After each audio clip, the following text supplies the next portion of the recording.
Good afternoon बच्चों, नया chapter चालू कर रहे हैं अपन इंटरेस्ट। मेरी बात सुनिए, इससे पहले अपना चैप्टर जो था वो पढ़ना जरूरी है। वो चैप्टर पढ़ने के बाद ये चैप्टर अपन को समझ आएगा, है ना। अब मेरी बात सुनो, इससे पहले वाला चैप्टर कौन सा था? Advance tax. एडवांस टैक्स में क्या पढ़ा था अपन ने कि कोई भी एसएससी जिसका एस्टिमेटेड इनकम का टैक्स टीडीएस के बाद 10,000 से ज्यादा बनता है तो वो बंदा एडवांस टैक्स जमा कराएगा, जिसकी कितनी इंस्टॉलमेंट थी? चार इंस्टॉलमेंट में अपन ने पढ़ा था 15 जून, 15 सितंबर, 15 दिसंबर और 15 मार्च।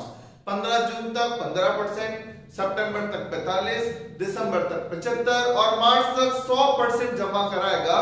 अगर नहीं कराता है तो उसे अगला चैप्टर जो इंटरेस्ट है वो भुगतना पड़ेगा। अब बात आती है इंटरेस्ट कितने कितने सेक्शन में और कैसे लगाया जाता है, तो वो आज अपन पढ़ रहे हैं। आपके एग्जाम के लिए जो मोस्ट इंपॉर्टेंट इंटरेस्ट टॉपिक है वो ये है 234A, B एंड C। इन तीन सेक्शंस के अंदर जो है गवर्नमेंट आप पर क्या चार्ज करेगी? इंटरेस्ट। ठीक है, अब आपको क्या आना चाहिए? देखो बच्चों, सबसे इंपॉर्टेंट बात इंटरेस्ट की क्या होती है? एक तो वजह, आपको पता होना चाहिए इंटरेस्ट जो लगता है उसकी वजह क्या है, रीजन। और सेकंड पॉइंट, रीजन के बाद अगर आपको पता चल गया कि सर इस बंदे पर इस सेक्शन का इंटरेस्ट लगना चाहिए, तो फिर उसका पी, आर और टी आना चाहिए। मतलब एक तो पहले देखो इंटरेस्ट लगेगा या नहीं। आंसर आता है हाँ लगेगा।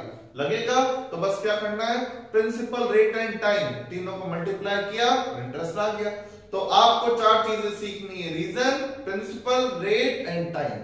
ठीक है, तो पहले अपन सीखते हैं ए, बी और सी जो इन तीन सेक्शन का इंटरेस्ट लगता है उनका रीजन क्या है, किस वजह से लगता है। और जैसे ही आपको लगे रीजन सेटिस्फाई हो रहा है, फिर पी सीखेंगे, आर सीखेंगे और टी।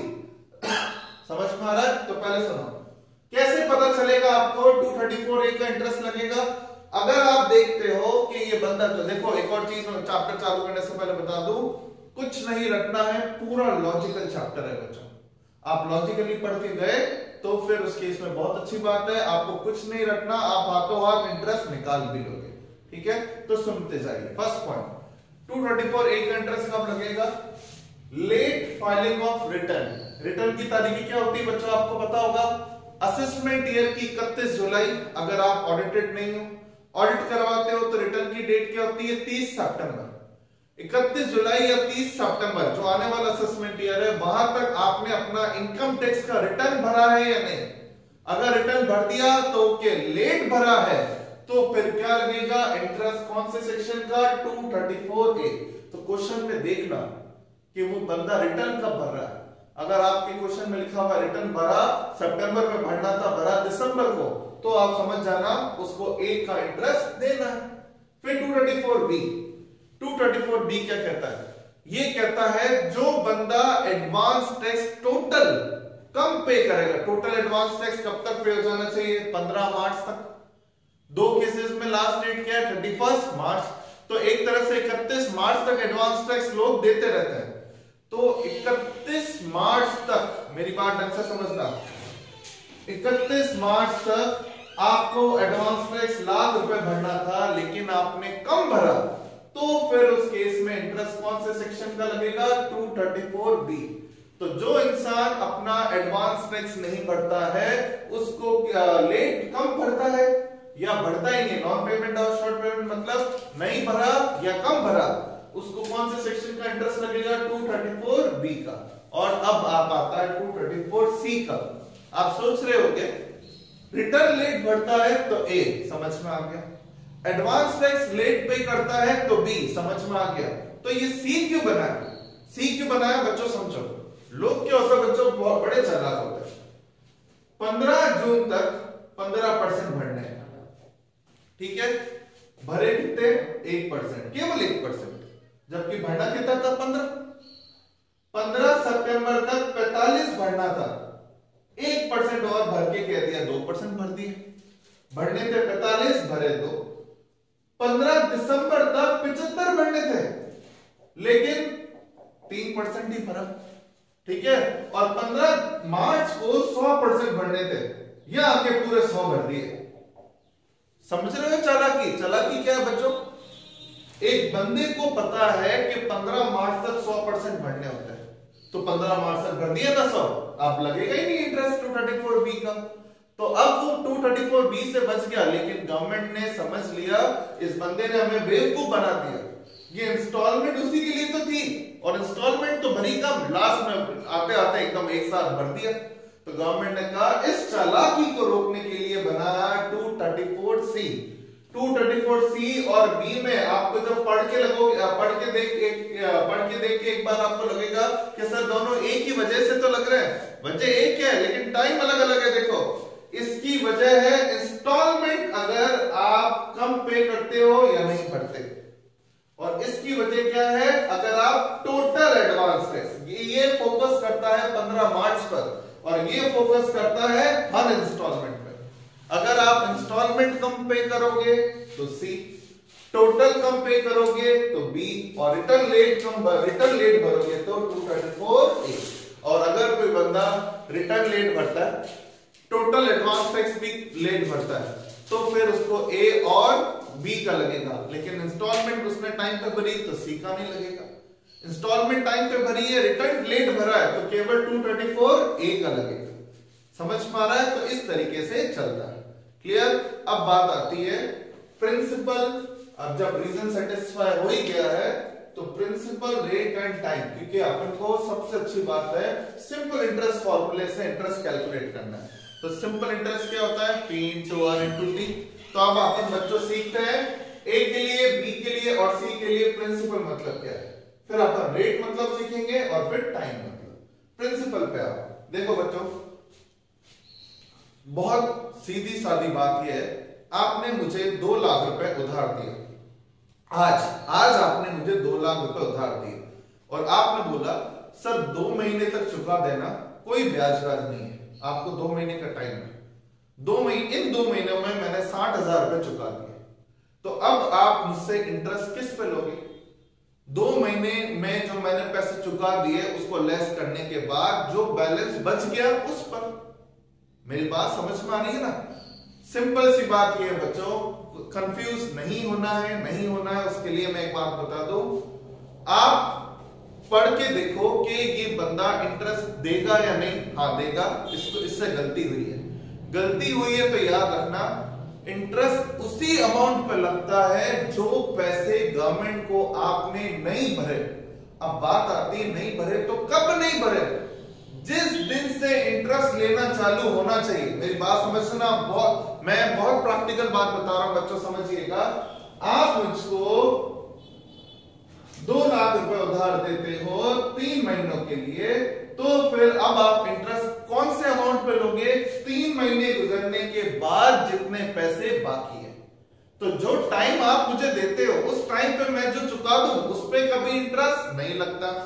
उसी चीज पर 234A, B और C भी बेस्ड है। A, B और C भी यही कहते हैं जो टाइम हमने आपको दिया है उस टाइम पे आप टैक्स भर दो, वो अमाउंट लेस कर देंगे, जो बच गया वही प्रिंसिपल है। अब आप इसको फॉर्मूले से समझो तो आपके लिए हाजिर है फॉर्मूला, और अगर आप लॉजिकल समझो तो लॉजिकल यही है, जो टैक्स हमें गवर्नमेंट को भरना है उसमें से लेस कर दो जो चुका दिया टाइम रहते, और जिस दिन वो टाइम आखिरी डेट आज थी और आज तक जो चुका दिया वो लेस, जो बैलेंस है वो आपका क्या कहलाएगा? प्रिंसिपल। समझ में आ रहा है आप लोगों को? ठीक है, तो आप मेरी बात सुनो। गवर्नमेंट को क्या चुकाना होता है? देखो बच्चों, टैक्स होते हैं 3 प्रकार के। एक होता है टैक्स ऑन असेस्ड इनकम, एक होता है रिटर्न इनकम, और एक होता है आपके एस्टिमेटेड इनकम। ठीक है, 3 प्रकार के टैक्स होते हैं। एस्टिमेटेड इनकम मतलब, मेरी बात सुनो, एक छोटा सा एग्जांपल समझा रहा हूं। अभी एग्जाम हुए नहीं है, आप सोच रहे हो मेरे एग्जाम में 100 में से 70 आएंगे, ये आप सोच रहे हो, तो ये है एस्टिमेट। समझ में आया? अब आपने एग्जाम दे दिया, एग्जाम से मुंह लटका के निकल रहे हो, आप सोच रहे हो 100 में से 70 गलत सोच लिए थे, 50 आएंगे। अब 50 शॉर्ट नहीं है, लेकिन अब बेस तो है ना, क्योंकि अब आप पेपर दे चुके हो, तो उसको बोलते हैं रिटर्न इनकम। एस्टिमेटेड और रिटर्न दोनों खुद असेसी हो, अभी आप दोनों मार्क्स के लिए असेसी आपको दो। अब आपके मार्क कॉपी नोटबुक चेक करी टीचर ने बोला 100 में से 45 ही रह गए, तो उसको बोलते हैं असेस्ड इनकम। समझ में आया? एस्टिमेट, रिटर्न और असेस मतलब फाइनली काम क्या आने वाले हैं जो टीचर ने दिए वो क्या कहलाता है? असेस। ठीक है, एस्टिमेट क्या काम आया? ये तो सोचने में काम आया, तैयारी क्या है हमारी। उसी तरह से इनकम टैक्स में भी यही होता है बच्चों, जब प्रीवियस ईयर चल रहा है और आपको लगता है मैं इतने कमा लूंगा, तो वो है एस्टिमेट। साल खत्म हो गया, मतलब पेपर दे दिया, अब आप सोच रहे हो कि मैंने इतने रुपए कमाए, वो क्या है? Return income. ठीक है, और फिर आपका रिटर्न ऑफिसर ने चेक किया और बोला कि आपकी इनकम इतनी है फाइनली, उसको बोलते हैं असेस इनकम। तो फाइनली मतलब किससे? मतलब एग्जाम में जो टीचर नंबर दे, और इनकम टैक्स में उस टैक्स है जो कौन सा वाला हो? असेस्ड वाला। ठीक है, असेस इनकम मतलब एक्चुअल में आपकी फाइनल इनकम क्या है, उस पर टैक्स कितना बनता है वो आपको चुकाना है। और उसमें क्या लेस कर दोगे?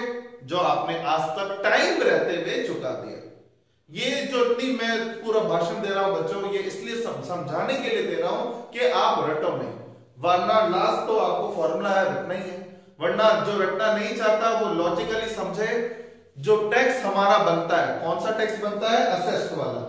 जो टैक्स हमारा बनता है उसमें से लेस कर दो जो आपने चुका दिया। और चुकाया दो तरीके से ही जाता है, एक एडवांस टैक्स की फॉर्म में और एक टीडीएस की फॉर्म में। तो मैंने तो आज तक फॉर्मूला याद नहीं किया, मैंने तो सिर्फ याद किया हुआ है टैक्स गवर्नमेंट को कितना बढ़ता है, असेस इनकम वाला, उसमें से लेस क्या कर दो जो आपने टाइम रहते हुए चुका दिया। टाइम रहते हुए दो ही चीजें चुकाई जाती हैं, एडवांस टैक्स एंड टीडीएस। तो ये दो एडवांस टैक्स और टीडीएस असेस में से लेस किया, जो बच गया क्या कहलाएगा? प्रिंसिपल। 234A के लिए भी वही है, 234B के लिए भी वही है। A और B के लिए दोनों के लिए प्रिंसिपल सेम है, क्योंकि ये दोनों इंटरेस्ट लगते हैं, चालू कब होता है? असेसमेंट ईयर से। तो असेसमेंट ईयर से चालू होंगे तो प्रीवियस ईयर में जो पैसे चुका दिए वो क्या कर देते हैं? लेस। अब आप सिंपल भाषा में समझ लो बच्चों, जो टैक्स हमें गवर्नमेंट को चुकाना है that is tax on assessed income, उसमें से लेस क्या कर दोगे? जो आपने चुका दिया। चुकाया कौन सी फॉर्म में जाता है? Advance tax and TDS. ठीक है, तो अब जो अमाउंट बच गया गवर्नमेंट कहती है ये आपने नहीं चुकाया, और ये आपने नहीं चुकाया तो केवल इसी अमाउंट पे क्या लगेगा? इंटरेस्ट, चाहे वो ए हो चाहे वो 234B हो। समझ में आ रहा है? ठीक है, क्लियर हो रहा है? ए और बी के लिए प्रिंसिपल सेम होता है। क्लियर? अब आती है बात 234C की। 234C बच्चों इंस्टॉलमेंट पे लगता है। सी के अंदर जो बात ध्यान रखने की है वो ये, सी वाला इंटरेस्ट टैक्स ऑन असेस्ड पे नहीं, किस पे लगता है? रिटर्न इनकम पे। क्योंकि गवर्नमेंट कहती है हम देखना चाहते हैं आप इंस्टॉलमेंट टाइम पे देते हैं। ठीक है, तो सी का इंटरेस्ट बस याद क्या रखना है, ए और बी के लिए टैक्स कौन सा काम आएगा? असेस वाला। सी के लिए कौन सा काम आएगा? रिटर्न वाला। और इसमें क्या लेस करोगे? टीडीएस। ठीक है, ये 234C अलग से कैलकुलेट कराऊंगा। अभी आप 234C को एक बार के लिए पूरी तरीके से भूल जाओ, क्योंकि मैं सी का पूरा प्रैक्टिकल अभी इसके बाद करवाने वाला। ठीक है, तो अभी ए और बी पे ध्यान देते हैं। क्या है फाइनली? प्रिंसिपल समझ में आ गया। ठीक है, अब प्रिंसिपल में एक 234B के लिए पॉइंट ढंग से समझना। बच्चों एक बात बताओ, गवर्नमेंट आपको कह रही है जो आपकी असेस इनकम का टैक्स है उसमें ये लेस करो। लेस करने के बाद जो आपने पैसा हमें नहीं दिया वो प्रिंसिपल है और उस पर इंटरेस्ट होगा। ठीक है, बात समझ में आती है? अब मेरे को एक बात बताओ, ए के लिए तो ठीक है, बी के लिए एक ये स्पेशल पॉइंट मेरा आपको पढ़ा रहा हूं। ये क्या कहता है बच्चों, समझना मेरी बात। 234B लगता है जो बंदा एडवांस टैक्स टोटल गवर्नमेंट को पे कम करता है। अब एक छोटी सी चीज, मैंने मेरी मदर को बोला कि मैं एग्जाम लेके आया, मेरी मदर ने पूछा कितने मार्क्स आएंगे तेरे, मैंने कहा 100 में से 60 तो ला दूंगा। ठीक है, अब 100 में से 60 का बोला है, रिटर्न इनकम जो बोलता है, 60 की जगह अब एग्जाम में अगर मेरे 40 आए तो मेरी मम्मी समझ जाएगी मेरे को बेवकूफ बना रखा। 60 का बोला, 40 आए तो ये बस सोचा कि महीने 2 महीने निकल जाएंगे शांति से, मैं डांटूंगी नहीं, इसलिए ये बोला। लेकिन अगर 60 की जगह मेरे 58 आते हैं तो मेरी मदर मुझे कुछ नहीं बोलेगी, जबकि एक जगह देखा जाए तो मार्क्स तो कम ही आएगा।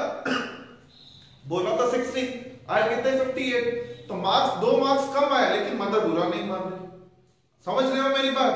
58 पे बुरा नहीं माना, जबकि कम तो थे, लेकिन 40 पे बुरा मान गई। एक्चुअल में क्या है, मेरी मदर को पता था कि ये मार्क्स देख के आया है तो भगवान तो है नहीं, लमसम बता रहा है, लमसम इसका इतना एग्जैक्ट निकल गया कि 60 बोला 58 आ गए, तो कोई बुरा मानने जैसी बात नहीं है। उसी प्रकार से बच्चों 234B भी यही कहता है। 234B कहता है आपको जो टैक्स देना है, कौन सा टैक्स देना है, असेस इनकम में से ये दो लेस करो, ये जो प्रिंसिपल आता है, आपको जो टैक्स हमें चुकाना है, अगर वो टैक्स आपने लमसम चुका दिया, थोड़ा सा बाकी रहा, तो हमारी नजर में आप हो ईमानदार, फिर हम आपको परेशान नहीं करेंगे। अब बात ये है आपको टैक्स कितना चुकाना है वो सुनो प्लीज, एक मिनट सुनिएगा, ध्यान दीजिएगा। आपको जो टैक्स चुकाना है वो चुकाना था, ये प्रिंसिपल, मेरी बात ढंग से समझना बच्चों, 1,10,000 आपका टैक्स बनता है, 10,000 आपका टीडीएस कट गया, तो आपको एडवांस टैक्स कितना चुकाना था, 1,00,000 रुपए। मेरी बात ढंग से समझना, असेस इनकम पे टैक्स कितना बना, 1,10,000, 10,000 रुपए क्या कट गया, टीडीएस, तो आपको 1,00,000 रुपए क्या चुकाना था, एडवांस टैक्स। मैंने आपको पहले ही बताया एडवांस टैक्स कितना चुकाता है, जो टैक्स आपको बनता है उसमें से क्या लेस कर दो, टीडीएस, 1,00,000 रुपए चुकाना था। मैंने इंस्टॉलमेंट पे 97,000 एडवांस टैक्स चुका दिया।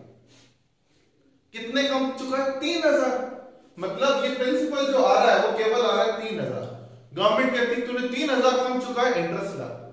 मैंने गवर्नमेंट को क्या बोला, 1,00,000 रुपए की जगह मैंने 97,000 ईमानदारी से चुका दिए, माना कम चुका है लेकिन ऑलमोस्ट सेम है। अब बात आती है ऑलमोस्ट का मतलब क्या है, ऑलमोस्ट मतलब ये है जो टैक्स आपको चुकाना होता है उसका 90% तक आप चुका देते हो, तो गवर्नमेंट कहती है माना कम चुकाया लेकिन ईमानदार है बंदा, ऑलमोस्ट सेम चुका दिया, तो हम 234B का इंटरेस्ट नहीं लेंगे। ये लैंग्वेज क्या कहती है बच्चों, इफ पेड 90% और more of tax on assessed income minus TDS then no requirement of payment.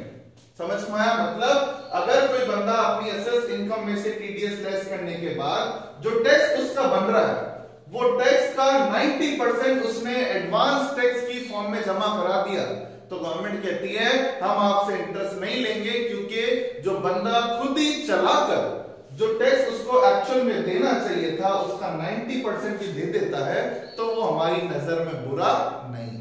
बच्चों जब प्रैक्टिस करेंगे तो और क्लियर होगा। फिर गवर्नमेंट कहती है नहीं, आपने 90 से तो ज्यादा ही चुकाया है, हमें बी का इंटरेस्ट नहीं चाहिए। मैंने ये नहीं बोला ए का नहीं लगेगा, बी का इंटरेस्ट नहीं चाहिए। समझ में आ रहा है, ठीक है। तो ये हुआ A and B, clear. Principal दोनों का सेम रहता है, लेकिन बी में जब इंटरेस्ट कब नहीं लगेगा, पहले बी में एक एक्स्ट्रा मेहनत करनी पड़ेगी। दोनों में प्रिंसिपल निकालना आसान है, लेकिन बी में इंटरेस्ट निकालते वक्त क्या देखोगे, एक बार चेक कर लोगे अपने कैलकुलेटर पर ही कि क्या जो टैक्स टीडीएस लेस करने के बाद जो उसको एडवांस टैक्स चुकाना था उसका 90% से ज्यादा चुकाया है या कम। जितनी बार भी एडवांस टैक्स उसने पे किया उसको जोड़ लो, जोड़ने के बाद कंपेयर करो, क्या उसने 90% के बराबर चुका दिया, आंसर आता है हाँ 90 से तो ज्यादा ही चुकाया हुआ है, तो कोई इंटरेस्ट नहीं लगेगा। अब बात आती है रेट की। रेट बच्चों तीनों में ही सेम है, 1% पर मंथ और पार्ट। समझ में आ रहा है, 1% पर मंथ और पार्ट मतलब अगर एग्जाम में आया 7 दिन लेट हो गया तो 1 महीने का इंटरेस्ट लगेगा, 35 दिन लेट हो गया तो 2 महीने का इंटरेस्ट लगेगा, क्योंकि महीने से 1 दिन भी ऊपर चढ़ता है तो फिर उसको पूरा महीना काउंट करना है। तो आप देखोगे लेट, पहले देखोगे लेट कितना हुआ, लेट कितना हुआ, अगर वो 3 महीने 5 दिन है तो 4 महीने का इंटरेस्ट आएगा। ये पॉइंट किसके लिए पढ़ा है मैंने, रेट के लिए, क्लियर। और लास्ट पॉइंट किसका है, टाइम का, ठीक है। टाइम के लिए क्या याद रखना है, प्लीज सुनिए। टाइम के लिए आप याद रखोगे, पहला है सेक्शन 234A। टाइम के लिए क्या याद रखोगे, टाइम 234A क्यों लगता है, अगर आप रिटर्न लेट फाइल करो तो रिटर्न जब आपने लेट फाइल, लास्ट डेट थी जो रिटर्न की वो निकल गई, वहां से इंटरेस्ट चालू हो जाएगा, ऑब्वियस सी बात है। और कब तक, जब तक आप अपना रिटर्न फाइल नहीं करोगे, ठीक है। तो सिंपल सी बात है बच्चों, टाइम कब होगा, मान लो 31 जुलाई डेट होती है रिटर्न की, तो 1 अगस्त से इंटरेस्ट चालू होगा। कब तक? जब तक आपने अपना रिटर्न फाइल नहीं किया, वहां तक के महीने का जो है 234A का इंटरेस्ट लगेगा। वो महीने आ जाएंगे, रेट दी भी है और प्रिंसिपल जो है वो मैंने आपको बता ही दिया, जो पैसे आपने नहीं चुका है। क्लियर? और बी का इंटरेस्ट कब लगता है? टोटल एडवांस टैक्स कम चुका है।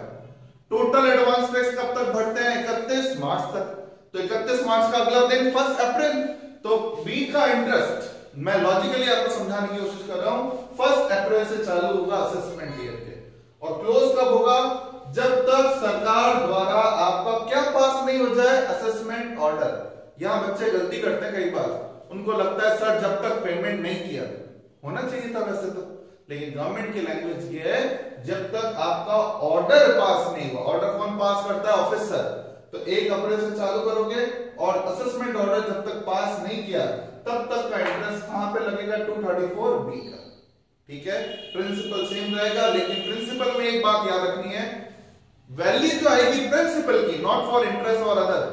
प्रिंसिपल के लिए हमेशा इग्नोर करोगे 100 वैल्यू में। जैसे 896 है तो आप उसको 900 मत मान लेना, जैसा राउंड अप कर दो। राउंड अप नहीं बोल रहा हूं, 100 वैल्यू इग्नोर करनी है। लास्ट की 2 वैल्यू को हमेशा क्या लेते हैं? 0। जब भी प्रिंसिपल निकालोगे एबीसी का तो प्रिंसिपल वैल्यू हम इग्नोर करोगे 100 से। रेट तीनों में ही 1% है और टाइम ए और बी का मैंने बता दिया। सी के लिए मैं आपको पूरा प्रैक्टिकल नेक्स्ट वीडियो में बताता हूं। फिलहाल आप ए और बी का अलग वीडियो देखो, इसका प्रैक्टिकल करो, फिर अपन सी करेंगे। ठीक है।